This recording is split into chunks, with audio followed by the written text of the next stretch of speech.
Fridge খুলে দেখি 3 piece মাংস পড়ে আছে, কিন্তু 3 পিস মাংস তো আর রান্না করা যাবে না, সবার তো হয় না।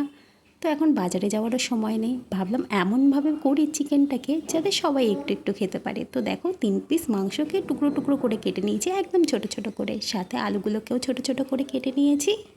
পেঁয়াজ কাঁচা লঙ্কা তো আছেই, দেখো এখানে রেডি করে নিয়েছি। তারপর কড়া গরম করে কড়াই সর্ষের তেল দিয়ে আলুগুলোকে ভেজে লাল লাল করে তুলে নিয়েছি।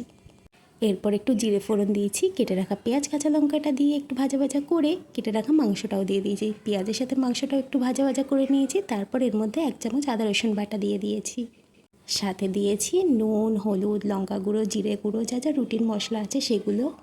এই রেসিপিটা না এত অসাধারণ হয়েছিল খেতে, ভাতের সাথেও যেরকম ভালো লাগে, রুটি পরোটার সাথেও কিন্তু দারুণ লাগে। তারপর একটু কষানো হলে ভেজে রাখা আলু আর একটা টমেটো দিয়ে দিয়েছি, আর দিয়েছি গুঁড়ো লঙ্কা, তো আগেই বললাম। তারপর ঢাকা দিয়ে কষাচ্ছি, দেখো কি সুন্দর তেল ছেড়েছে, আর খেতেও কিন্তু অসাধারণ হয়েছিল। যখন একদম কষা কষা হয়ে গেছে, একটু গুঁড়ো গরম মশলা ছড়িয়ে নাড়াচাড়া করে নামিয়ে নিলেই কিন্তু রেডি। এটা দিয়ে 2-3 জন অনায়াসে খেয়ে নিতে পারবে।